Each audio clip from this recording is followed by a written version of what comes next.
Bismillahirrahmanirrahim. Alhamdulillahirabbil alamin.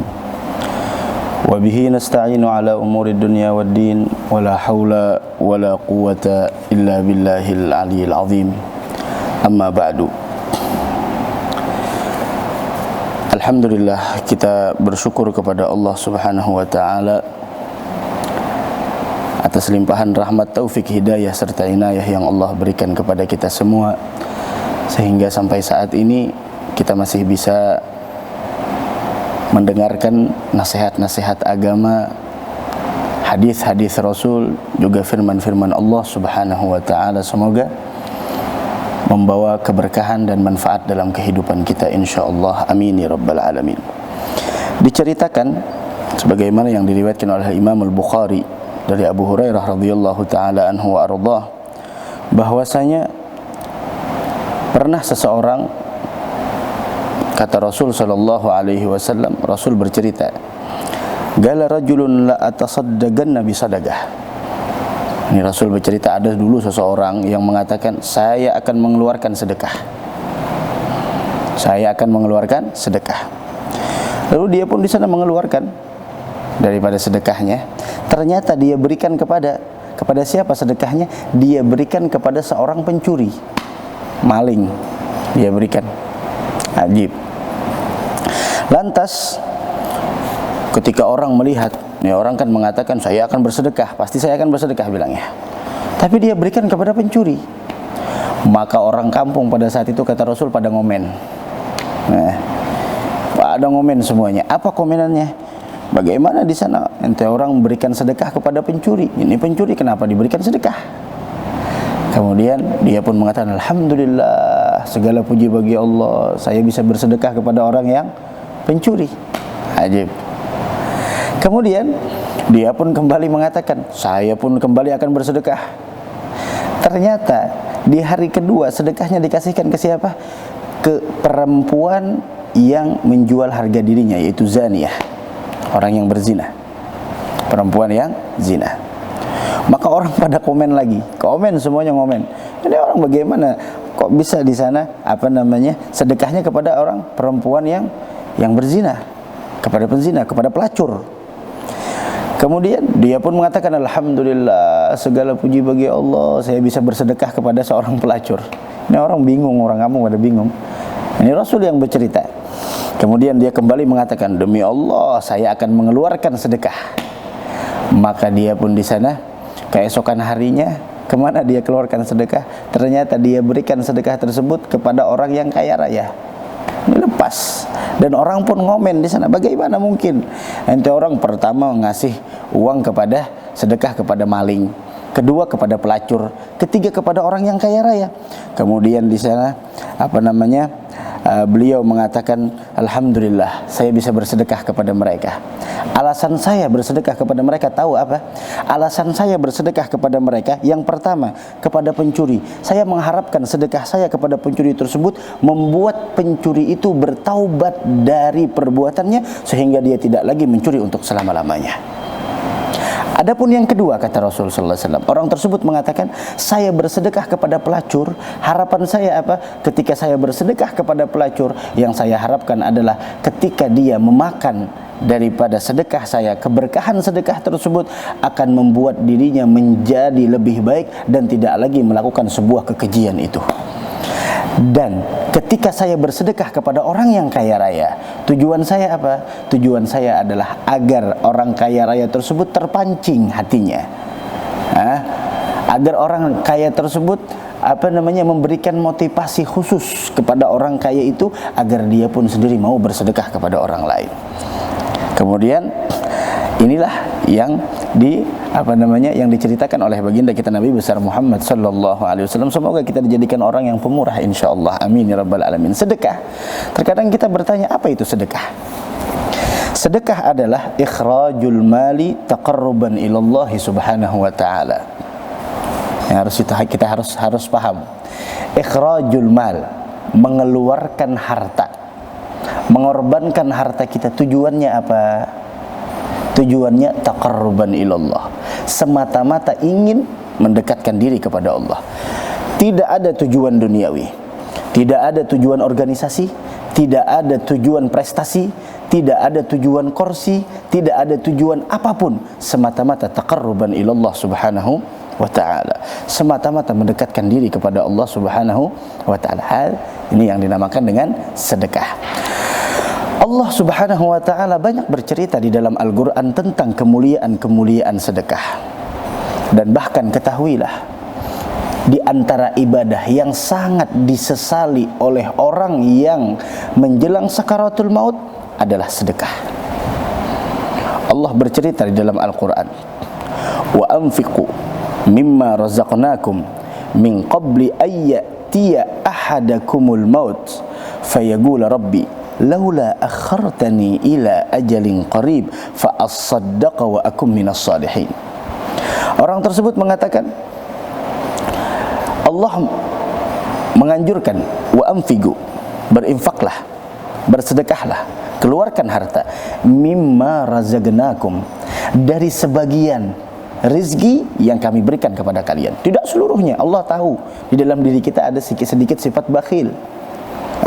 Tidak semuanya, sebagian. Dan yang memberikan rezeki bukan perusahaan ente orang, bukan bukanlah di sana bisnis ente orang, bukanlah di sana yaitu status kita, tidak. Pekerjaan itu adalah wasilah. Yang memberikan rezeki adalah kami, kata Allah. Min qabli ayyatiya ahadakumul maut, sebelum datang kematian menjemput kalian. Kalau sudah datang kematian menjemput kalian, maka pasti kalian akan mengatakan, ya Rabbi laula akhartani, fayaqulu Rabbi laula akhartani. Dia pasti akan mengatakan, Rabbi laula akhartani, berikan saya kesempatan walaupun sebentar. Untuk apa? Fa asaddaqa wa akum minas salihin, saya akan bersedekah dan saya ingin menjadi orang yang baik. Dari karenanya Al-Imam Al-Haddad di dalam kitab Nasaihud Diniyah, beliau menganjurkan kepada kita, tasaddaq kulla yaumin bi syai'in wa ingal. Bersedekahlah kita setiap hari itu meskipun sedikit, tapi ada sedekah. Dan kelak di dalam surga ada nama satu pintu adalah babus sadaqah. Tidak akan diperkenankan orang masuk ke surga melalui pintu sedekah tersebut, melainkan mereka orang yang pemurah selama hidup di dunia. Dan ingat, bersedekah jangan nunggu kaya. Kalau orang bersedekah nunggu kaya, tidak bakal kaya. Bersedekahlah, maka kekayaan akan ada di tangan kita. Menghadapkan pandangannya, ternyata yang ada di hadapannya adalah neraka. Kemudian Rasul berpesan, fattagun nara walau bisyiggi tamrah.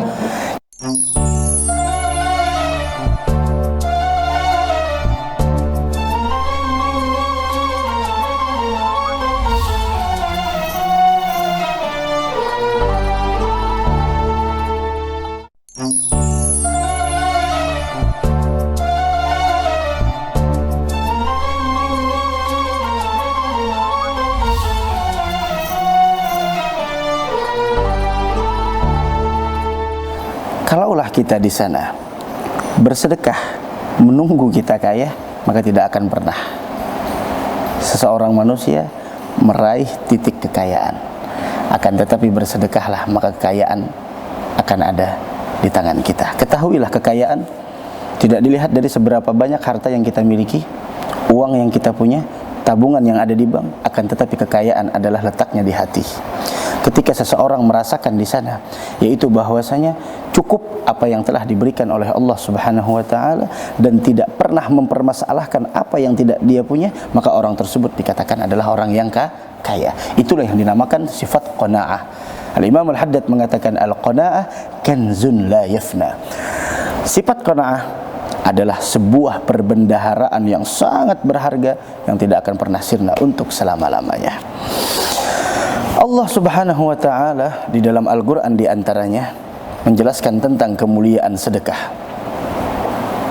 yaitu adalah sebagaimana dalam surah Al-Baqarah, yamhaqullahu ar-riba wa yurbis sadaqah.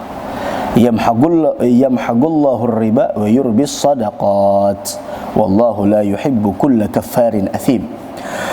Yamhaqullahu ar-riba, Allah Subhanahu wa taala memusnahkan, membinasakan, menghilangkan keberkahan harta yang didapatkan dari riba. Pemirsa yang menyaksikan acara ini, kalau masih ada di sana bergelut di dalam bisnis yang di dalamnya ada riba, berhentilah. Keberkahan harta tidak akan pernah diberikan Allah selama kita meraih dan memperoleh dan mendapatkan harta tersebut dari pekerjaan riba. Yamhaqullahu riba. Allah Subhanahu wa taala memusnahkan, dan Allah mengurangi, dan Allah menghilangkan, bahkan menghilangkan keberkahan dari orang yang mendapatkan harta tersebut dari jalan riba. Bahkan Abdullah bin Abbas, Hibrul Ummah, Turjumanil Quran, beliau mengatakan, sepupunya Nabi Muhammad sallallahu alaihi wasallam, ketika firman Allah yamhaqullahu riba, beliau mengatakan yakni la yuqbal minhu, tidak akan pernah diterima dari orang yang mendapatkan harta dari cara riba, baik itu sedekah atau jihad atau haji ataupun umrah yang dia lakukan, tidak akan pernah diterima oleh Allah Subhanahu wa taala. Namun bagaimana Allah mengatakan wa yurbis sadaqat? Arti wa yurbis sadaqat yaitu adalah yuthmiruha. Allah di sana akan menyuburkan dan memberikan keberkahan bagi orang yang bersedekah, baik itu di dunia terlebih di negeri akhirat, dan Allah lipat gandakan pahala sedekah tersebut nantinya yang akan dia terima di negeri akhirat nanti. Nah, dari karena itu, ketika kita mendengar di sini yamhaqullahu riba wa yurbis sadaqat, kemudian kita jelaskan tadi bagaimana penyesalan yang dialami orang yang selalu di sana tidak mengeluarkan hartanya, tidak bersedekah dan tidak berinfak, bagaimana? Nah, tinggal kitanya lagi, bagaimana kita menyikapi tentang harta yang kita miliki. Karena ketahuilah, ketika harta ada di kepemilikan kita, kelak yang akan dimintai pertanggungjawaban oleh Allah dua. Apa? Yang pertama, dari mana kau dapatkan dan kemana kau keluarkan. Dari mana kau dapatkan harta? Ya, beruntung kalau kita dapatkan harta tersebut dari cara yang halal. Dan pertanyaannya, kemana kau keluarkan? Dari mana kau dapatkan? Kemana kau keluarkan? Sepeser pun masuk di dalam kepemilikan kita akan dipertanyakan oleh Allah Subhanahu wa taala, dari mana kau dapatkan? Min aina iktasabahu wa fima anfagah. Dari mana kau dapatkan dan kemana kau keluarkan? La ilaha illallah. Di dalam sebuah hadis, bagaimana Nabi kita Muhammad sallallahu alaihi wa ala alihi wasallam, beliau bersabda bahwasanya ma minkum min ahadin illa sayukallimuhu rabbuhu laisa bainahu wa bainahu turjuman. Tidaklah setiap individu dari kalian melainkan kelak akan berjumpa dengan Allah, dan kelak akan berbincang kepada Allah Subhanahu wa taala. Tidak ada yang menemani kita, tidak ada penterjemah pada saat itu. Setiap individu kita berjumpa dengan Allah. Fayanzuru aymana minhu, dia menoleh ke kanan, tidak ada orang. Fayanzuru ash'ama minhu, fala yara illa ma qaddam, dia tidak melihat melainkan apa yang telah dia lakukan dari amal saleh. Fayanzuru baina yadayhi fala yara illa an-nara tilga wajhi, ketika dia menghadapkan pandangannya, ternyata yang ada di hadapannya adalah neraka. Kemudian Rasul berpesan, fattagun nara walau bisyiggi tamrah, jadikanlah dinding antara kita dari neraka walaupun dengan bersedekah separuh daripada kurma. Itu kurma sebiji, separuhnya bagaimana? Sedekahkan. Walaupun, jangan pernah kita meremehkan sekecil apapun kebaikan. Siapa tahu kebaikan yang kita remehkan tersebut ternyata itu yang mengantarkan kita untuk meraih ridhonya Allah Subhanahu wa ta'ala. Dari karenanya dikatakan oleh Sayyidina Umar bin Khattab radhiyallahu ta'ala anhu ardah, beliau orang yang pertama kali dipanggil Amirul Mukminin. Beliau mengatakan, innal a'mal tabahat, seluruh amal kita apapun umum di sana membanggakan dirinya masing-masing. Akan tetapi sedekah mengatakan, ana afdalukunna, aku yang paling mulia dari kalian semuanya. Karena yang namanya sedekah, la ilaha illallah, kita kadang-kadang sedekah ini kita melihat dari nominal, terkadang melihat tidak mesti orang kaya bersedekah. Berapa banyak orang-orang kaya namun hatinya tidak terbuka untuk bersedekah. Berapa banyak orang yang hidup menengah ke bawah tapi dia di sana bersedekah meskipun sedikit, tapi sedikit dari orang miskin tidak bisa dikatakan sedikit.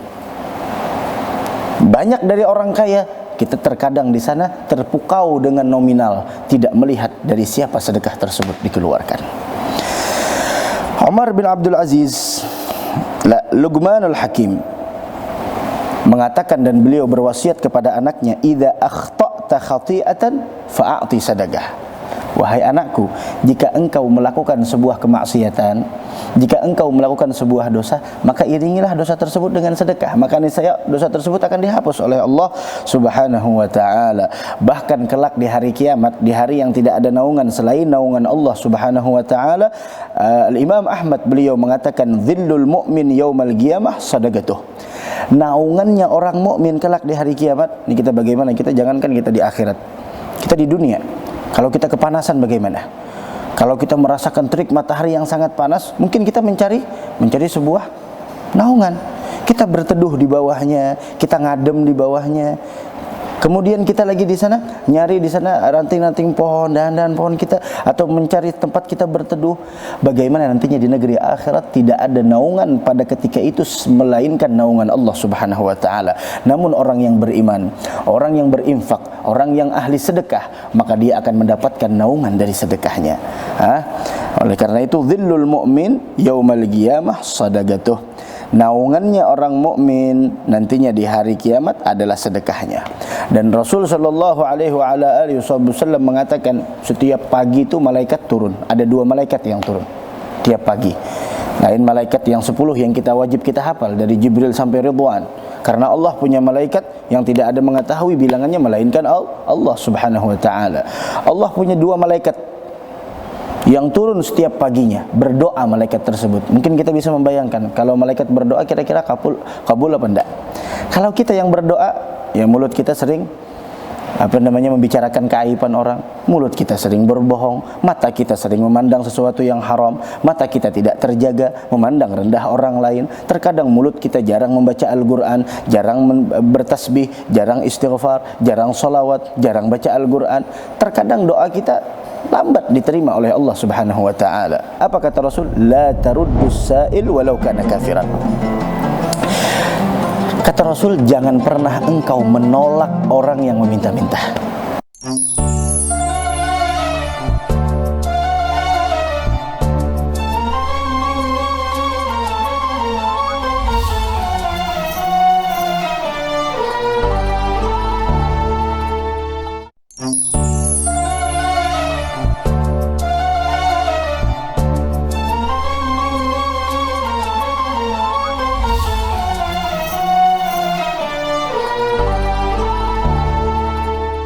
Namun ketika malaikat yang disifatkan oleh Allah dalam Al-Quran, la ya'sunallah ma amarahum wa yaf'aluna ma yu'marun, malaikat mereka adalah orang yang tidak pernah melanggar apa yang diperintahkan oleh Allah, senantiasa melakukan apa yang disuruh oleh Allah Subhanahu wa taala. Otomatis doa mereka makbul, otomatis doa mereka diterima oleh Allah Subhanahu wa taala. Apa doanya?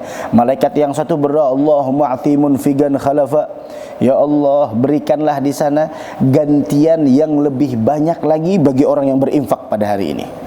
Bagi orang yang bersedekah, beri harta yang berberkah, beri mereka harta yang penuh dengan keberkahan. Wa'ti mumsikan talafa, dan musnahkan orang yang tidak bersedekah pada hari ini.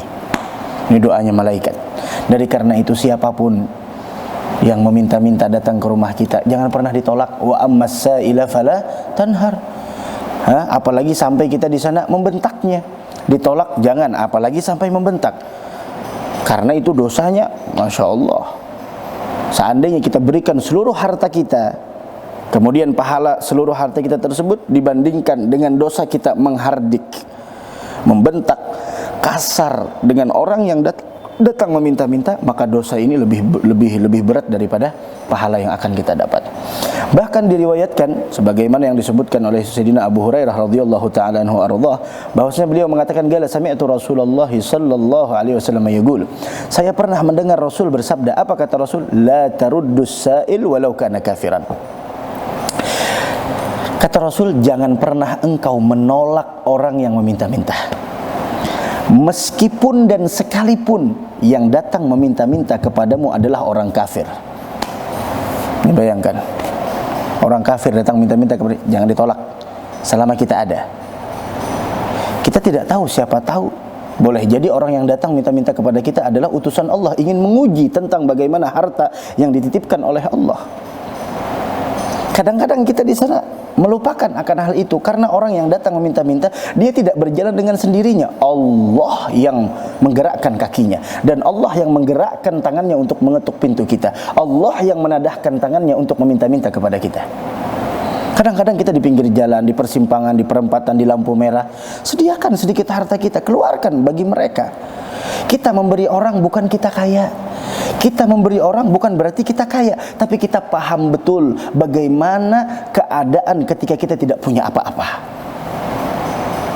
Bukan sok kaya ketika kita memberi orang lain, tapi kita mengerti bagaimana ketika kita tidak punya apa-apa dan menginginkan akan hal tersebut. Jangan menghina orang lain walaupun dia meminta-minta. La taruddus sa'il walau kana kafiran. Orang kafir jangan ditolak, apalagi orang muslim. Apalagi orang yang mana di sana dia beriman kepada Allah Subhanahu wa taala. Maka sahabat pun bertanya. Faqala rajulun minas sahabah. Ada seseorang laki-laki yang bertanya kepada Rasul, "Ya Rasulullah, wa hal lana an natasaddaqa bi syai'in min amwalina ila al-kuffar?"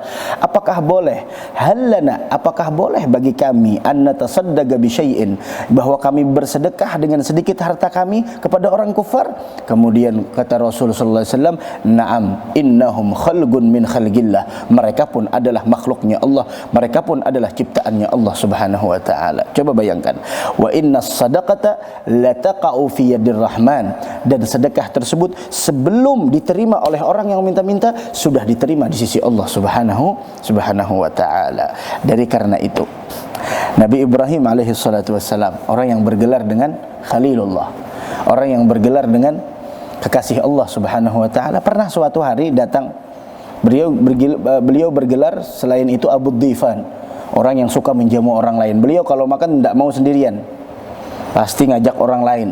Beda dengan kita, kalau kita makan pasti maunya sendirian, tidak mau rugi, tapi minta traktir terus biasanya.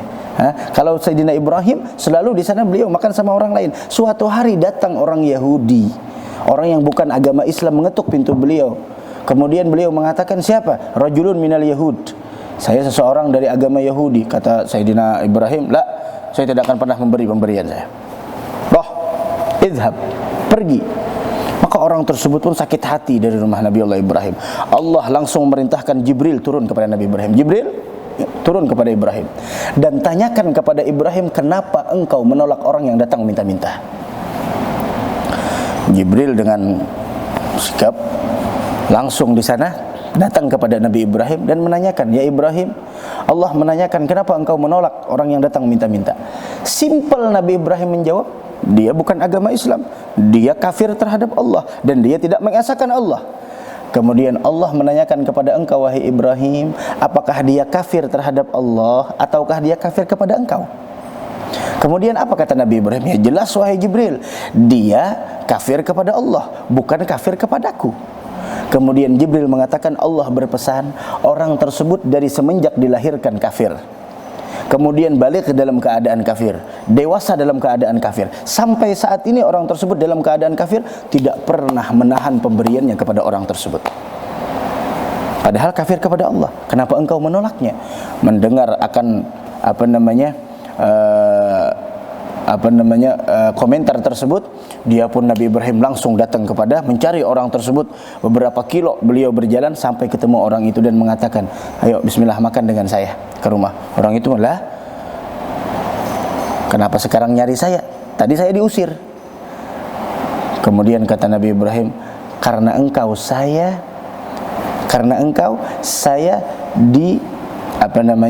diperingatkan oleh Tuhan saya, yaitu Allah Subhanahu wa taala, untuk berbuat baik kepada engkau.